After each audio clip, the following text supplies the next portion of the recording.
औज़ुबिल्लाहिमिनश्शैतानिर्रजीम बिस्मिल्लाहिर्रहमानिर्रहीम रब्बिश्रह सदरी वयस्सिर ली अमरी वहलुल उक़दतम मिन लिसानी यफ़क़हू क़ौली रब्बि ज़िदनी इल्मा। आज की क्लास स्टार्ट करते हैं।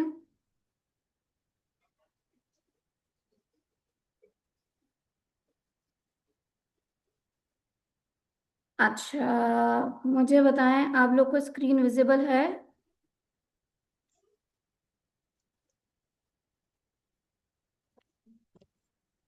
मुझे नहीं है।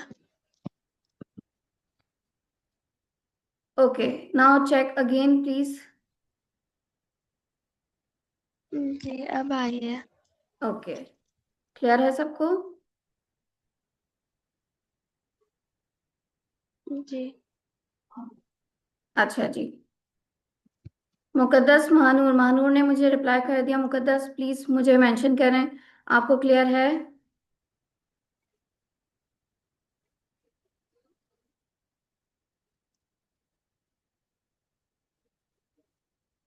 Okay, now let's begin.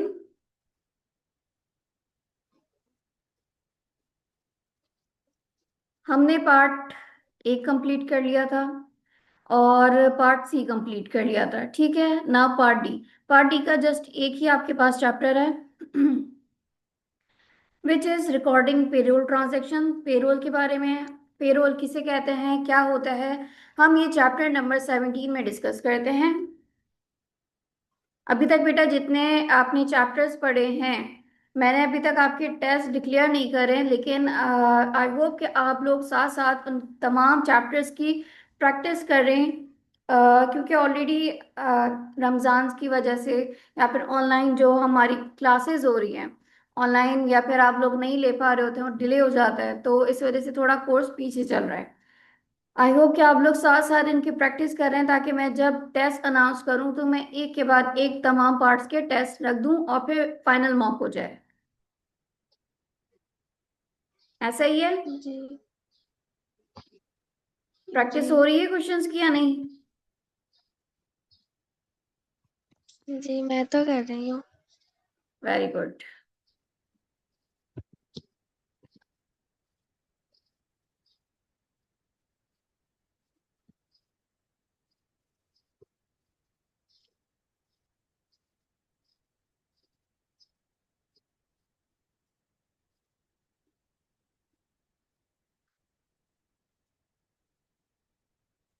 अच्छा जी, पार्ट डी हमारा है पेरोल और चैप्टर 17 है इसमें आपके पास रिकॉर्डिंग पेरोल ट्रांजैक्शन। सबसे पहले हमें ये पता होना चाहिए पेरोल किसे कहते हैं। Any idea?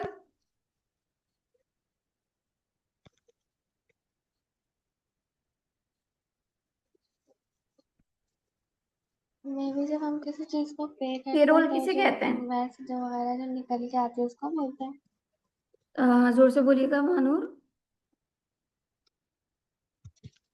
मैं भी जब हम कोई चीज पे करते हैं तो उसमें जो इनवॉइस वगैरह जो निकल के आती है, जो हम लोग पे करते हैं, बेसिकली ये तो मैं भी किसके लिए उसको है? बोलते हैं एम्प्लॉयज पेरोल। की जब पेमेंट कहते हैं करते हैं, ठीक है, तो जो उसके लिए डिपार्टमेंट बनता है वो पेरोल डिपार्टमेंट कहलाता है।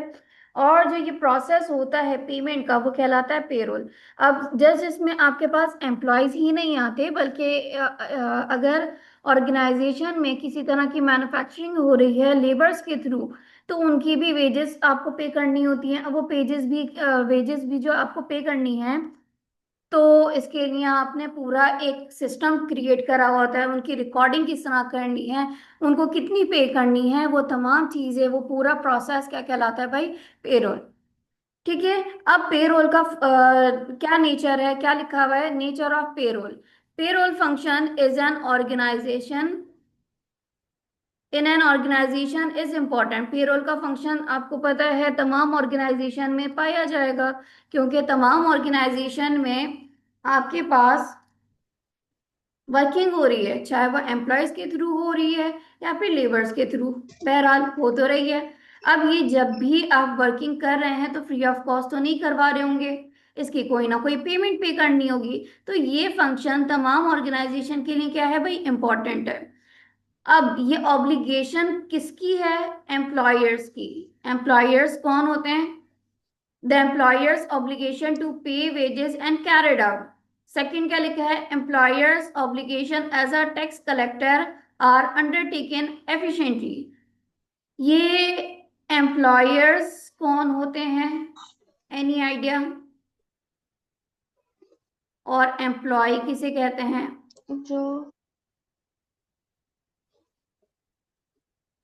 एम्प्लॉयर्स में भी वो होते हैं जो हम लोग कोई जॉब वो बिजनेस कर रहे हो उसमें जो होता है हमारे पास, को वो तो बोलते हैं ये बिजनेस एम्प्लॉयर्स। के पार्ट नहीं जो होंगे? बहुत सारे बिजनेस में तो ये भी वर्क कर रहे होंगे। एम्प्लॉय क्या होंगे। वर्क नहीं करते बिजनेस में? जी, आपको ये भी होंगे। में वर्क करवाते हैं, लेकिन बिजनेस का तो पार्ट होते हैं।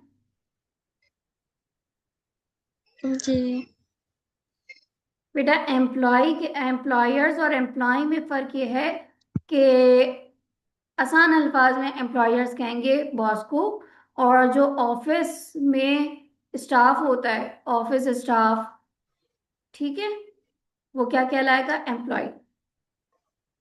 क्लियर है जी। ना? आगे बढ़ते हैं।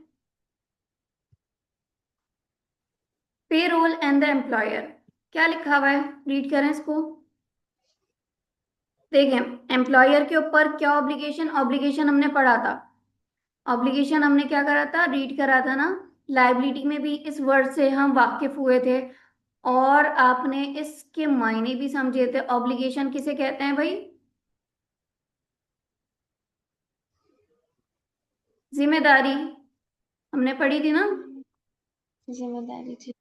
तो जी। जिम्मेदारी क्या है एम्प्लॉयर की?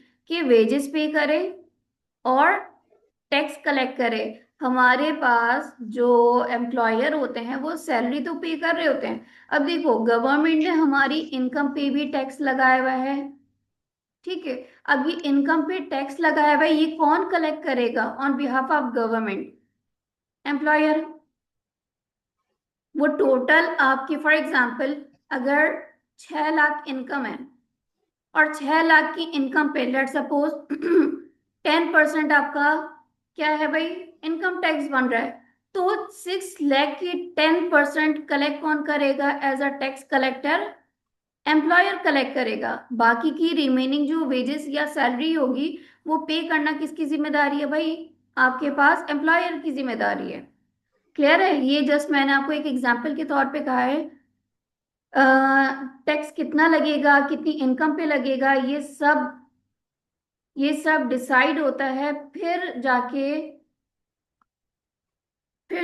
उस पे इम्प्लीमेंटेशन होती है। डायरेक्टली कोई भी लॉ एकदम से नहीं लगाया जाता कि 1 लाख पे आपका टैक्स लगेगा, 2 लाख पे।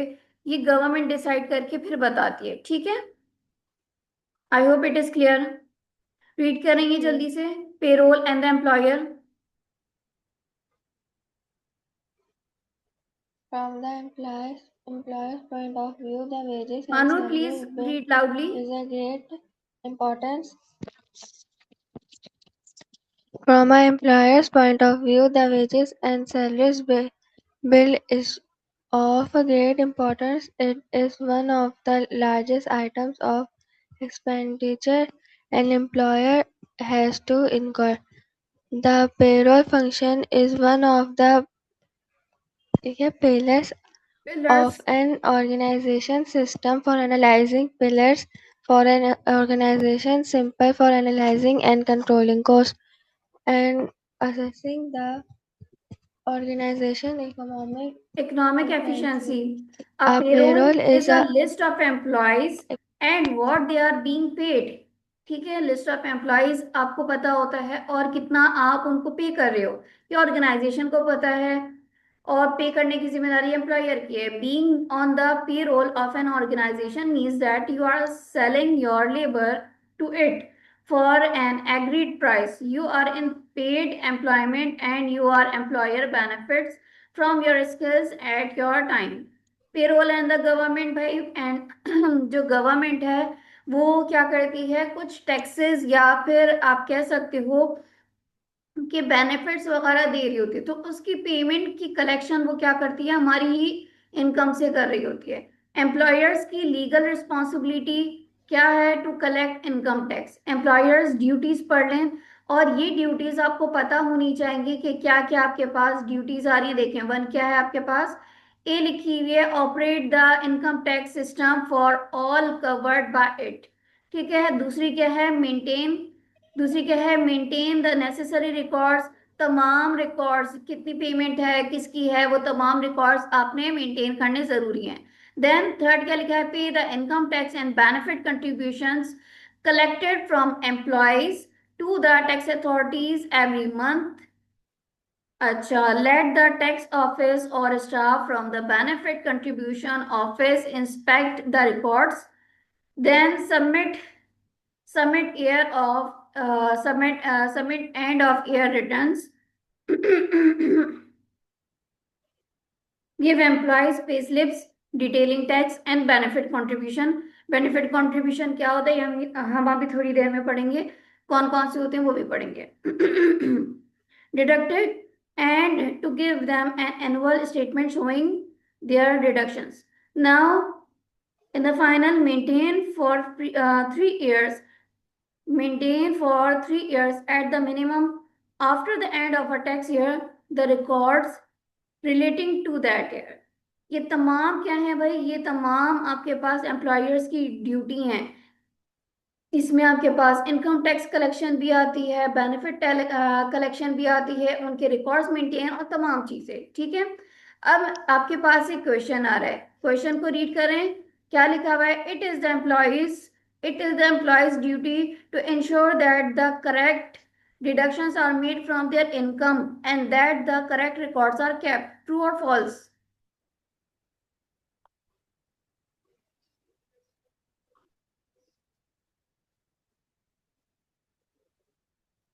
मानूर बेटा जल्दी से इसको रीड करें, मुकद्दस आप भी, और मुझे अपना आंसर बताएं, ट्रू आएगा या फॉल्स।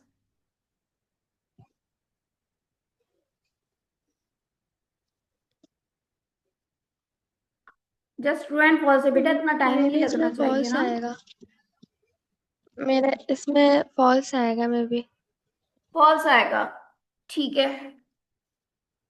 क्यों? क्योंकि भाई एम्प्लॉयर की ड्यूटी होती है तमाम डिडक्शंस करना, एम्प्लॉय की थोड़ी है। एम्प्लॉय को तो जस्ट उसकी पे मिलनी है।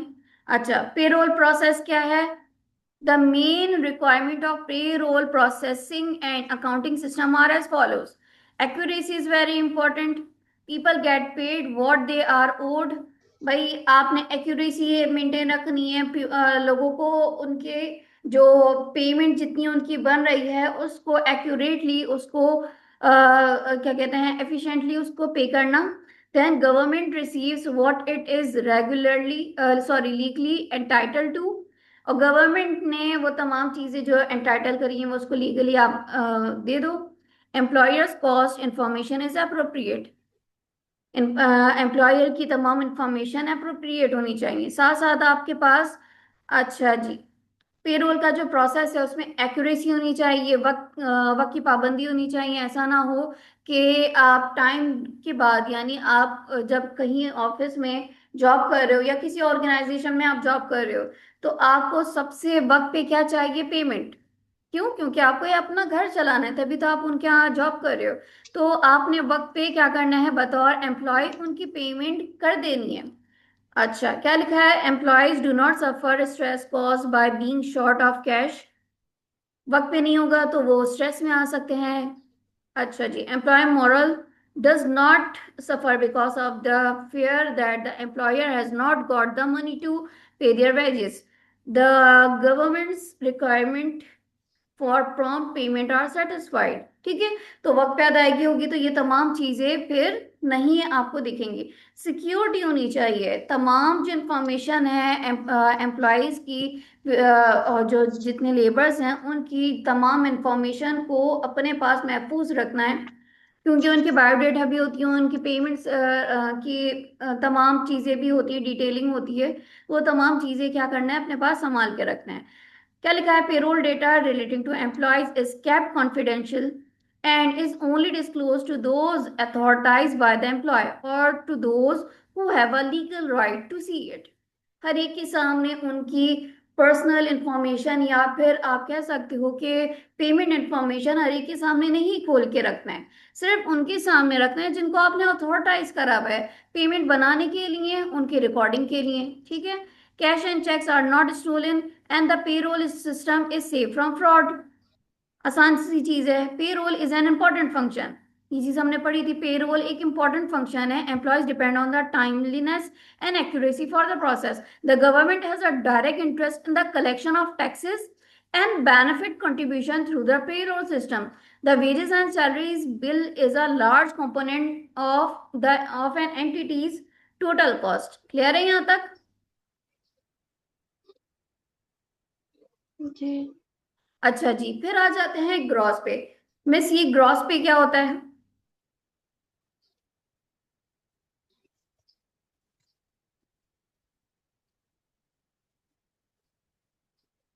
Any idea?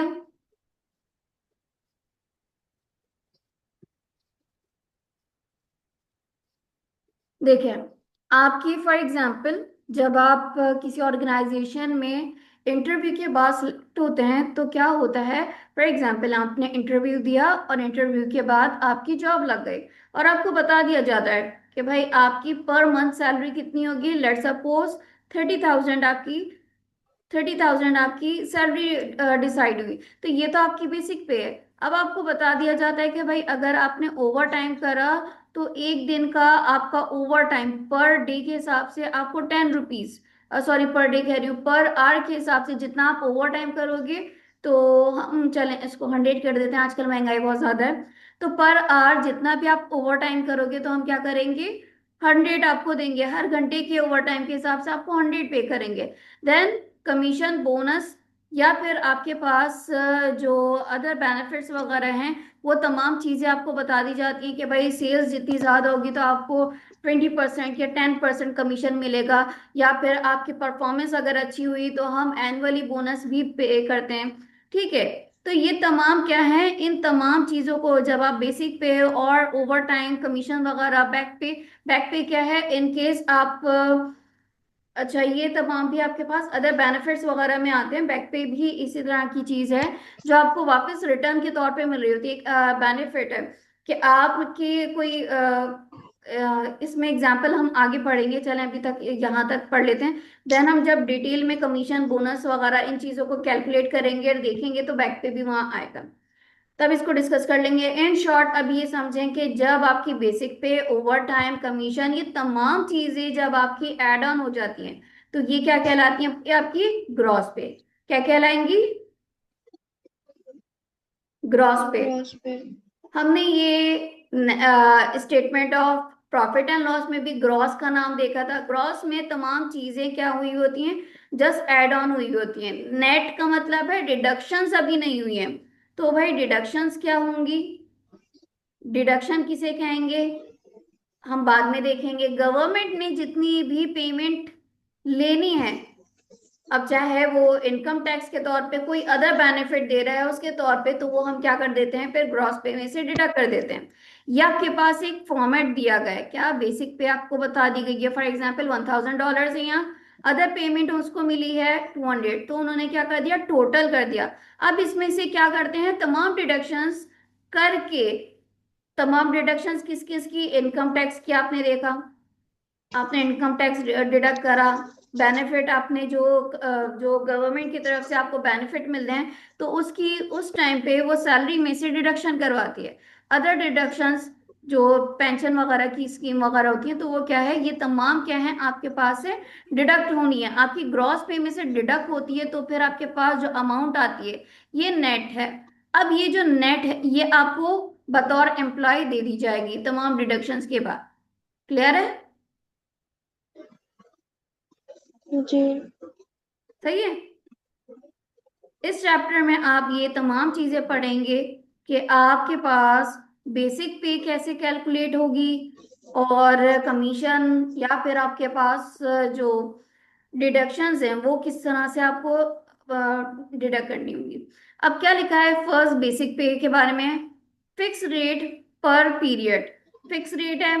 क्वेश्चन लिखा है your contract of employment might save sorry, might state that you are to be paid say 9,000 per annum. बेटा 9,000 per annum का मतलब per annum annually, एनुअली, या आप इसको ईयरली भी कहते हो, ठीक है। सालाना आपको कितनी मिल रही है? $9,000 that you will enjoy 4 weeks leave, जिसमें से आप एंजॉय कर सकते हो 4 हफ्ते की छुट्टियां। And that you are expected to work a 35 hour week, और आपसे क्या एक्सपेक्ट करा जा रहा है? आप 35 आवर्स एक हफ्ते में काम करेंगे। 35 आवर्स एक हफ्ते में आपने काम करना है। You are being paid here a fix rate per annum, ठीक है। अब पर एनम की बात कह रहे हैं, 9,000 पर एनम का मतलब क्या है? 9,000 डिवाइडेड बाय 12, तो आपको पर मंथ सैलरी पता चल जाएगी। Usually this annual amount will be divided into equal, वही जैसे मैंने आपको बताया। तो 9,000 को डिवाइड करेंगे 12 से, कितना आ जाएगा भाई?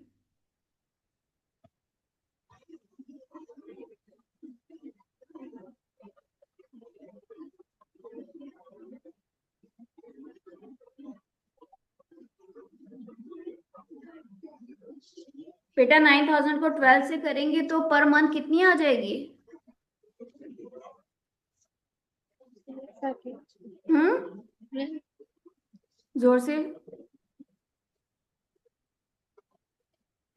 कितनी आ जाएगी?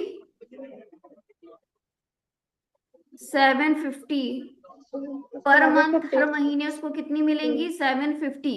यही हमने क्या देखा, एनुअल कितनी थी 750. भाई उसकी? 9,000 थी। एनुअल का मतलब 12 मंथ्स पे उसकी डिवाइड हुई है। तो पर मंथ निकालने के लिए आपने क्या कर दिया? 9,000 को पूरे साल पे डिवाइड कर दिया। पूरे साल में कितने महीने? 12 मंथ्स पे। तो आपके पास एक महीने की कितनी निकल कर आ रही है? 750। क्लियर है? जी. अच्छा, अब देखें यहाँ आपके पास एक क्वेश्चन है। मैं रीड करती हूँ और आपको एक्सप्लेन करती हूँ, बट आपने इसको गौर से सुनना है और खुद से पहले ट्राई करना है। Your contract of employment states that, आप में से किसी ने एमए का कोर्स करा है? मानूर आप पढ़ रही थी ना? जी. मुकद्दस आपने भी करा जी. है? एमए कंप्लीट हो गया ना मानूर आपका? जी. है ना? और क्या कहते हैं, मुकद्दस ने नहीं करा, ठीक है। अच्छा महानूर, देखें उसी की तरह के क्वेश्चंस हैं, बिल्कुल वैसे ही तरह से आपको करने होंगे। जस्ट इसमें कोई और चीज नहीं है, प्रैक्टिस आपने करनी होगी। तो आप लोग को महानूर मुकद्दस इसमें बहुत गौर और फिक्र के साथ काम करना है, ठीक है। Your contract of employment states that you you are to receive an annual salary of $9,000, ठीक है। उन्होंने पहले ही क्या बता दिया है, आप क्या कर रहे हो? एनुअल सैलरी रिसीव करोगे $9,000। यू ज्वाइन ऑन 1 जनवरी, कब आपने ज्वाइन करा है? 1 जनवरी 2012 में। You are told that the first 3 months of your employment are probationary period, and that from 1st April 2012 your annual salary will increase by 10%. You are informed on 20th May 2012 that everyone in the company is to receive a pay rise, ठीक है। तमाम जितने भी company में हैं वो क्या करेंगे? रिसीव करेंगे, जितना भी पेमेंट इंक्रीज हुए उन सबको मिलेगी। Your works out of $600 per year in addition to that, to the 10% rise you have already received effectively from 1st July 2012। क्या बात की गई है कि आपकी एनुअल सैलरी पहले डिसाइड कितनी हो रही है भाई? 9,000 पर एनम या एनुअली। आपने ज्वाइन कब से करा? 1 जनवरी 2012 से। और आपको बताया अगर क्या कि आपके फर्स्ट 3 मंथ्स प्रोबेशनरी पीरियड है।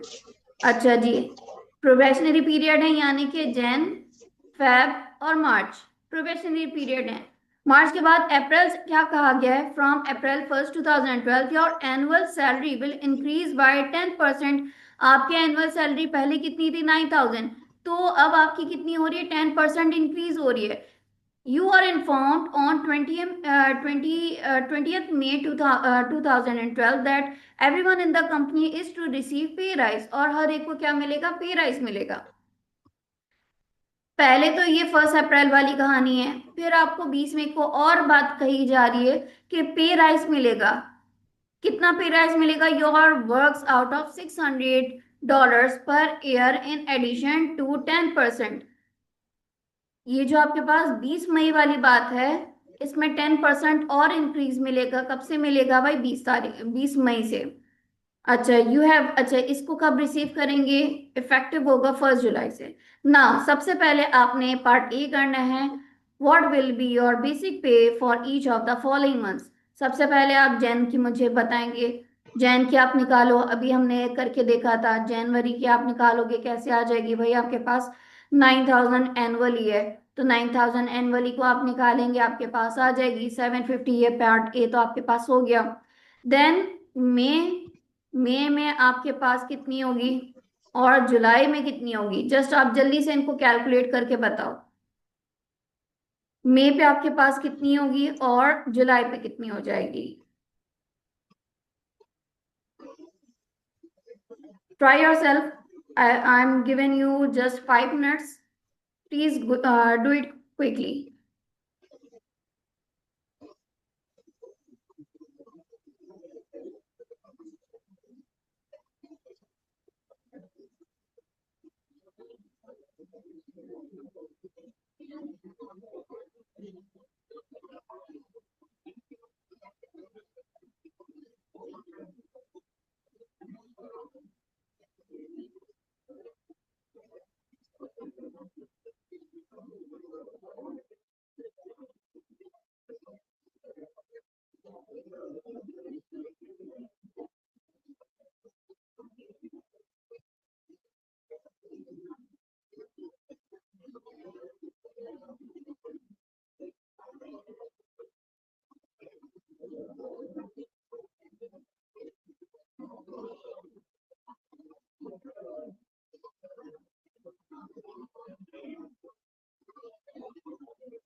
दूसरे वाले की 825 आ रही है ओके, मई की। चेक करते हैं। 825 आ रही है, कैसे? देखें, फर्स्ट हम लोगों ने कैलकुलेट कर ली थी। अच्छा जी, फिर आपको क्या पता चल रहा था कि जो आपके पास 3 मंथ्स के बाद जो पीरियड आ रहा है, यानी जैन फेब मार्च के बाद अप्रैल से, अप्रैल से क्या हो रहा है भाई? 10% इंक्रीज हो रहा था। तो 9,000 का आप 10% निकालें, कितना आ रहा है? 9,000 का 10%, 9,000 ही आ रहा है। 9,000 का 10% बेटा 900 नाइन आएगा। हंड्रेड 900 आ रहा है जी। 900 को फिर हम 9,000 से प्लस करके फिर आएगा ठीक है, 99। तो आपने 9,000 से ऐड कर 9,900 दिया, आपके जी। पास कितना हो गया? 9,900। अब 9,900 को आप क्या करोगे? डिवाइड कर 9,900 दोगे, तो आपके पास कितना आ रहा है पर मंथ? 825। डिवाइड करेंगे सेम इसी तरह जुलाई। अब जुलाई में आपके जी। पास क्या चीज कही गई थी? 600, और आप ऐड करोगे जो आपके पास सैलरी थी 9,900 पर एनम की, उसमें 600 और ऐड हो जाएगा, तो कितना हो जाएगा? 10,500। अब इस 10,500 को एनुअली आप टेन डिवाइड थाउजेंड कर फाइव देंगे, हंड्रेड तो आपके पास एनुअली डिवाइड करने पे कितना आ रहा है पर मंथ की? 875। ये क्लियर है? 875 क्लियर है? जी। नाउ अब देखें, इसी तरह से आपके पास सेकंड पार्ट आ रहा है। क्या लिखा हुआ है? At 31 December 2012 how much basic pay would you have received since 1 जनवरी 2012। क्या पूछ रहे हैं? आपने दिसंबर 31 2012 तक कितनी आपने पेमेंट रिसीव करी, कितनी सैलरी आपने रिसीव करी, आप 1 जनवरी 2012 से December 31 2012 तक की कैलकुलेशन करके बताएं। तो भाई हमने ये देखा था, जनवरी से मार्च तक तो हमारा प्रोबेशनरी पीरियड था, इसमें कोई चेंजेस नहीं आ रही। हमने पर मंथ निकाली थी 750, तो 3 मंथ से मल्टीप्लाई कर दिया, कितना हो गया, 2250 हो गई थी। 1 अप्रैल से, क्योंकि जुलाई से हमारे न्यू क्या कहते हैं 600 और एड ऑन होनी थी, तो हमारी अप्रैल से जून तक की क्या हो रही थी, 10% इंक्रीज हो गई थी। तो 10% जब हमने इंक्रीमेंट देखा था, तो कितनी हो गई थी पर मंथ, 825। कब से कब तक की, अप्रैल मई जून तक की। क्यों, क्योंकि जुलाई में आपके पास ये जो हमने देखी थी, जुलाई पर मंथ की क्या हो रही थी, इंक्रीज हो रही थी, हमने देख ली थी ये।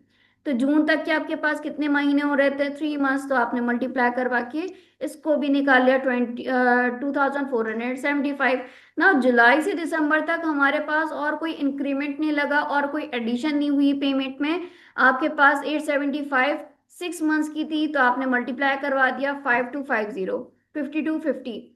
टोटल आप कर लोगे कहाँ से, 12 मंथ्स की, यानी फ्रॉम 1 जनवरी 2012 से लेके 31 दिसंबर 2012 तक आपकी कितनी पेमेंट बन रही है, नाम $9,975। क्लियर है बेटा? जी। अच्छा, सेकंड रिक्वायरमेंट आपसे क्या कह रहे हैं, अज्यूमिंग नो फर्दर राइज।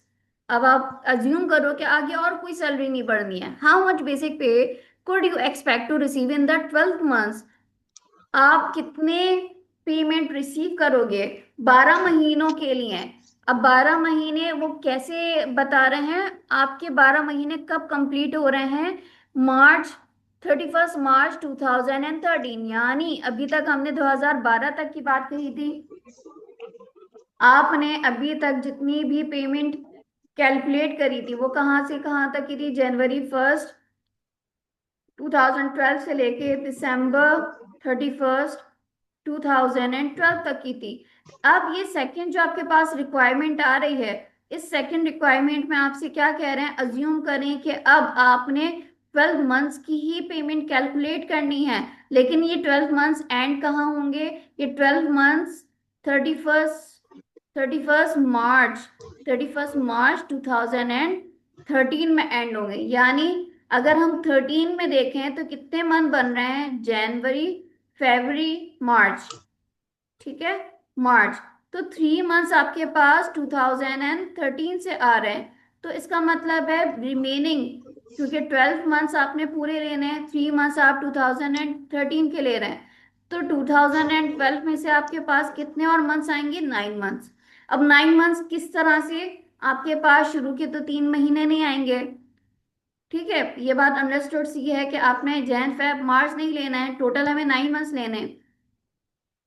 यहां तक समझ में आया ना? तो आप कहाँ से लेंगे, अप्रैल से, अप्रैल से दिसंबर तक, और फिर जैन से मार्च तक क्या हो जाएगा, अप्रैल से दिसंबर आपके पास 2012, और जैन से मार्च तक 2013 की मंथ्स आपने कैलकुलेट करने। क्लियर है यहाँ तक?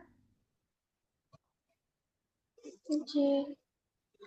देखें, सेम उसी तरह से 12 मंथ्स की ही कैलकुलेशन है, एनुअली आप देख रहे हो। लेकिन ये पूरा एक साल कैसे कैलकुलेट कर रहे हैं, अप्रैल से स्टार्ट हो रहा है जून तक। हमने कोई ये चीजें कैलकुलेट ऑलरेडी करी हुई थी, तो बार बार करने की जरूरत नहीं है, आप इसको कैलकुलेट कर सकते हैं। अप्रैल से जून तक आपके पास कितनी बन रही थी, 2475 आ गई। देन जुलाई से दिसंबर तक आपकी कितनी बन रही थी, 5250 आ गई।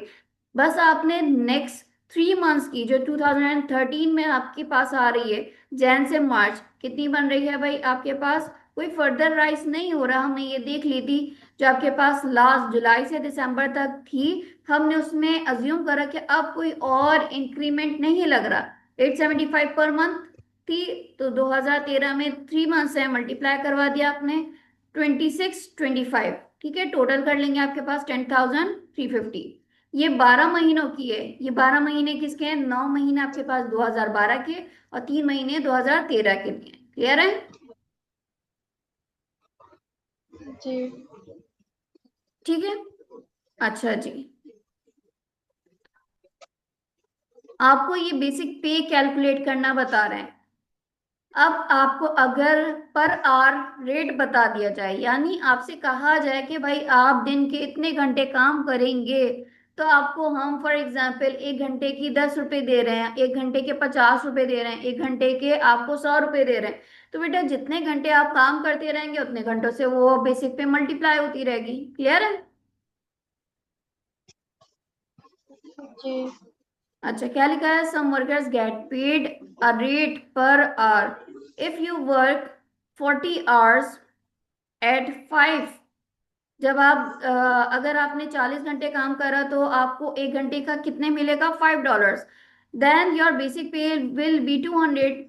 सादी और सीधी सी बात है कि 1 घंटे में आपको कितना मिल रहा है? 5। तो आप क्या करोगे? टोटल आपने काम करा 40 घंटे, तो आप क्या कर लोगे? मल्टीप्लाई कर लोगे। ठीक है, तो आपके पास कितनी बन रही है? 200। क्लियर है यहाँ तक? जी। अच्छा, सेम इसी तरह से आपके पास पीस वर्क भी आता है। पीस वर्क यानी आपने कितने यूनिट्स बनाए? यूनिट, एक पेंसिल, दो पेंसिल, ये एक यूनिट कहला रहा है। ठीक है, एक पेंसिल मतलब 1 यूनिट, दो पेंसिल मतलब 2 यूनिट्स। अच्छा, ये सिर्फ पेंसिल की बात नहीं हो सकती है। आप सेम इसी तरह से अगर आप फर्नीचर मैन्युफैक्चर कर रहे हो, एग्जाम्पल आपने चेयर मैन्युफैक्चर कर रहे हो, तो एक चेयर बनाई 1 यूनिट, दो चेयर्स बनाई 2 unit. I hope it is clear कि पीस वर्क में आप क्या कैलकुलेट कर रहे हो? यूनिट्स कैलकुलेट कर रहे हो। जितने यूनिट्स आप बनाते रहोगे उतना आपको बता दिया जाता है पर यूनिट की आपकी कितनी पे बनेगी। पर एक अगर आपने यूनिट बनाया तो हम आपको 50 सेंट्स पे करेंगे।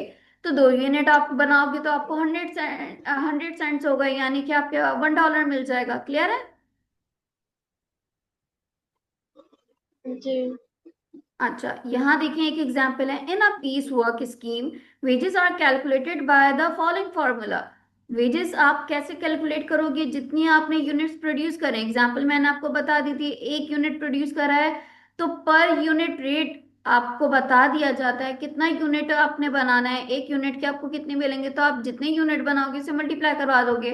यहाँ देखें क्या लिखा हुआ है, 1 यूनिट बनाने के उसको कितने मिल रहे हैं? फॉर एग्जाम्पल $2 मिल रहे हैं। तो उन्होंने कितने यूनिट्स बनाए? 40 यूनिट्स बनाए, तो 40 को मल्टीप्लाई क्या करवा दिया उन्होंने?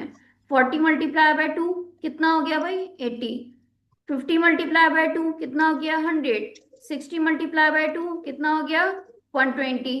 70 × 2 कितना हो गया? 140। क्लियर है ये?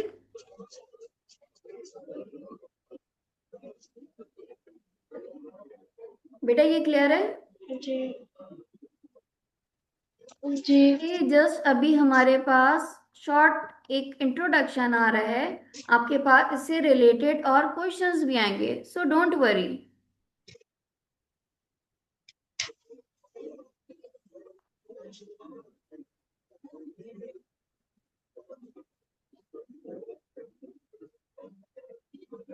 सेम इसी तरह से इन्होंने यहाँ एग्जाम्पल दी है कि जितने भी यूनिट्स बनाएंगे तो आपको